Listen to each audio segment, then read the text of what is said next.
Ho, ho, ho, ho! Ho, ho, ho, ho, ho, ho!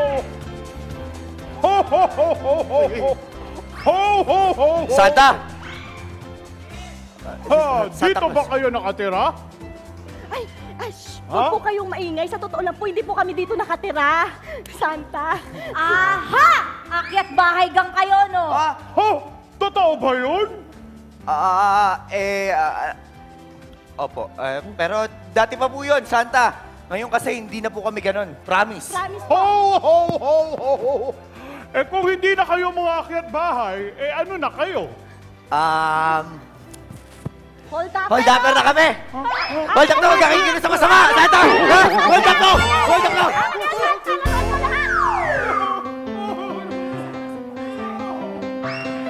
Ho, ho, ho, ho!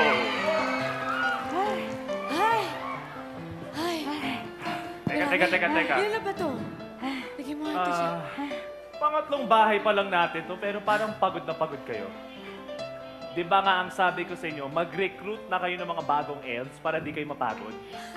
Huwag kang mag-alala, Santa. Meron na kaming dalawang na-recruit. Nag-text na nga eh. Parating na raw sila. Ang tanong, marunong ba sila magbuhat ng mga gamit na katulad ng ginagawa nyo? Mukha naman, tsaka mukhang madali naman silang matuto, hindi ba? At talented marunong kumanta tsaka sumayaw. Talaga? Oo. Aba, first time na ako magkakaroon ng ganyang mga elves. Santa? Elves bang sabi nyo? Kasi, Santa... ano? Eh, di ba mga elves kayo? Ay, sabi ko sa'yo, mali pagkakadinig natin eh. Huh? Akala kasi namin yun, pero kala namin si Elvis ang gusto mo eh. Oh, ayun na pala sila! Oh, di ba? Sabi ko sa'yo eh. Oy! Yan na. Ano to? Oh, wow naman! Para kay Santa Claus talaga. Ang sweet naman ng mga bata dito. Naisip nilang bigyan ako. Oo nga, Santa. Tignan mo, may iniwan pang gatas para sa'yo. Santa, pwede po bang sa amin na lang po yung gatas kasi nauuhaw na po kami? Hindi nyo ba nakita ang sulat? Ha? For Santa. Ibig sabihin, sa akin talaga ito. Okay? Para hindi na kayo malungkot, bibigyan ko na lang kayo ng ice tubig. Ha? At itong gagawin nyo. Okay? Babasahin yung nakasulat dyan. Habang iniinom ko tong gatas na binigay sa akin ng may kasamang love. Ho, ho, ho, ho. Dear Santa, ang wish ko po sa Pasko ay isang yellow na Lamborghini. Take note, yung totoong Lamborghini po, ha? Kapag hindi nyo ibinigay sa akin ang wish ko, ay hindi ko rin ibibigay ang antidote sa lason na nilagay ko dyan sa gatas na iniinom mo. Ha? Love, Benji.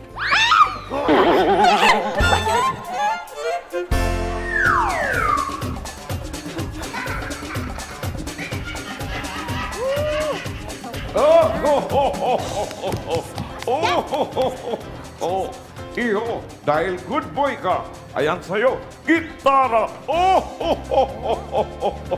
Oh, Nene, dahil mabait ka, eto naman ang bigay sa'yo ni Santa. Ganda! Manika. At ikaw naman, good girl ka. Bear. Maraming salamat po, Santa. Ho, ho, ho, ho, ho. Merry Christmas. Ano, Mare? Di ba? Ano yung chinichismis mo dyan na talagang naghihirap na si Santa at hindi na makakapagbigay ng mga regalo sa mga bata? Totoo yun. Ako, Mars, narinig ko lang din naman yung nag-uusap-usapan sila dun eh. Ayun, nakita mo, nagbibigay nga siya, oh. Ibig sabihin, mayaman siya. Santa, pasensya na po kayo ha, kasi naging mapagpaniwala po ako sa mga naririnig-rinig ko. Okay lang yon. Okay lang yon. Saka, totoo naman ang chismis eh. Eto nga yung bill nyo dun sa teddy bear. Eto ay 500. Yung sa anak mo naman, Manika, 480 lang po yan. Cash po ba o credit card ang ibabayad ninyo? O, di ba sabi ko sa'yo? Credit card po. Ito po. Ayan.